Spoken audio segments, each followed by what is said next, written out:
Two lifelong best friends, Barb and Star, played by Annie Mumolo and Kristen Wiig, respectively, leave their small Midwestern town for the first time ever. In Barb and Star, go to Vista Del Mar. Let's talk about it.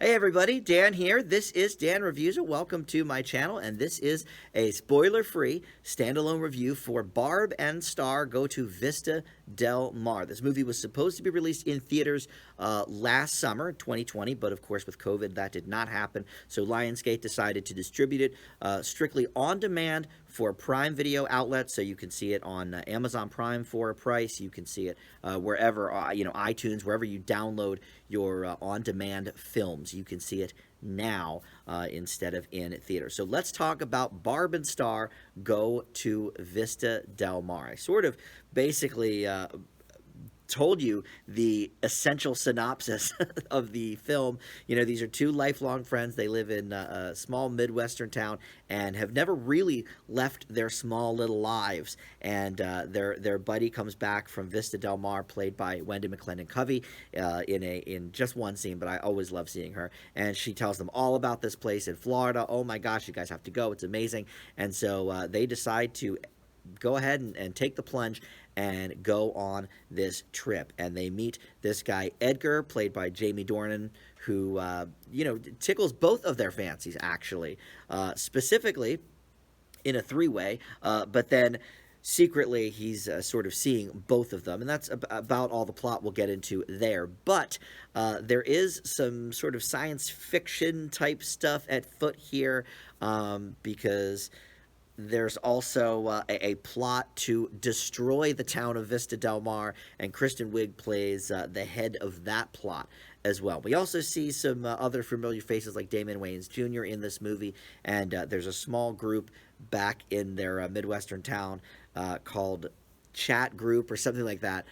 Instead of like book club, it's like Chat Club or something. I forget what they say exactly, but that's with Vanessa Bayer and Fortune Feimster, Phyllis Smith, and Rosa Dobo. So names and faces that we have seen. So this is a really, really dumb comedy.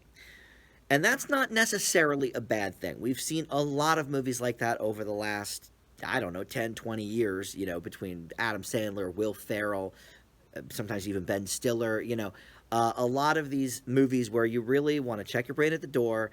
Things are never that realistic, think like Talladega Nights or something. Like, most of that stuff would just never happen because it's too silly and it's too over the top and the characters are so over the top and this and that. This is that type of movie. So if that's something that you fancy, maybe this will work for you. If not, I don't know. Maybe this isn't the one for you. But thinking about it, it has been actually a while since we've gotten a movie like this. A lot of the comedies I can think of in recent years, especially, now this is not R-rated, this is PG-13, but especially a lot of the, the more popular R-rated comedies lately have been, like Blockers or Game Night or the Jump Street movies, where there's sort of a really specific kind of like, okay, there's a major plot, this is what's happening, it's a little far-fetched, but everything technically maybe could happen, but this throws all that out the window and borrows, I think, from a lot of those old,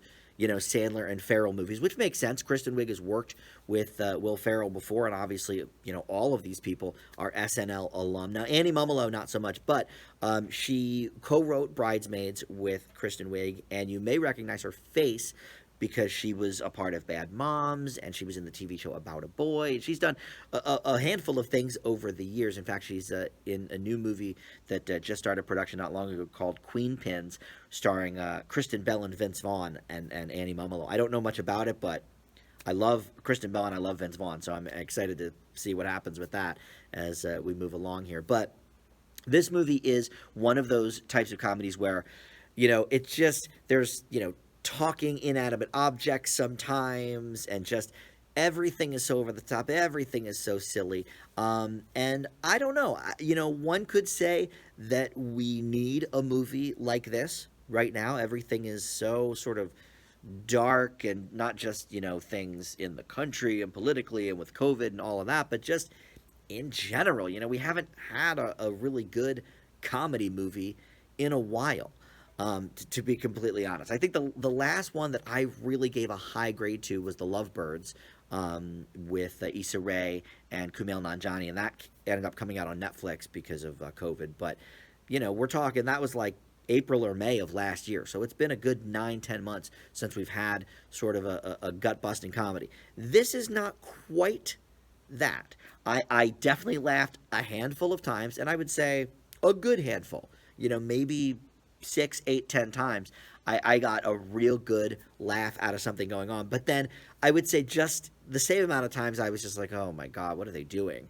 So it sort of walks that line of completely silly to the point of like, okay, this is almost too much, and then just clever writing on the other hand. And their accents are great. One good thing about this is that Wiig and Mumolo are friends for a long time here in the real world as well, not just as Barb and Star. And so because of that, they really play off each other very well. They are in character this whole time.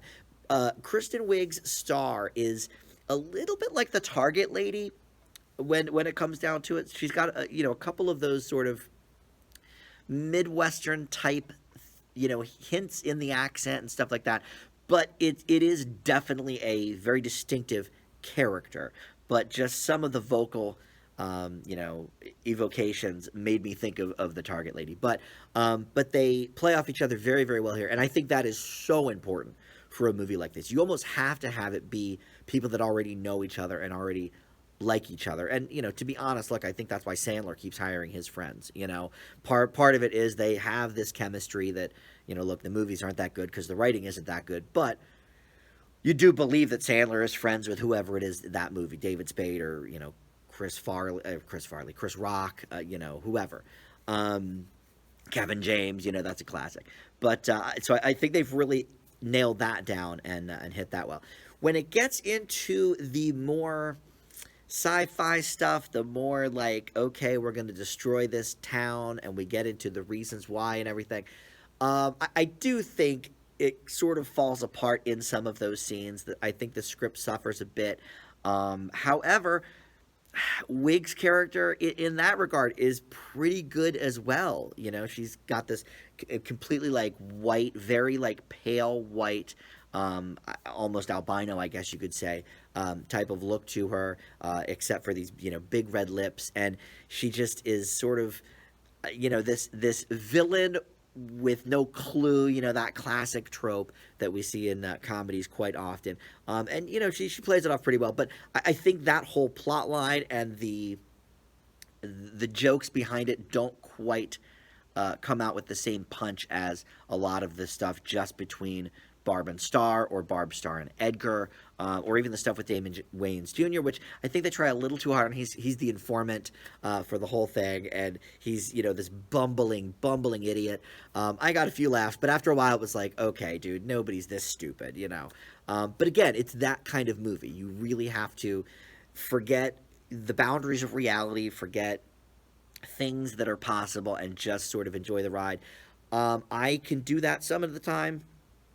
I don't do it with every movie that comes along like that. I think your script has to have some sort of intelligence to it, even in all the stupidity. And I think this movie does that in small doses.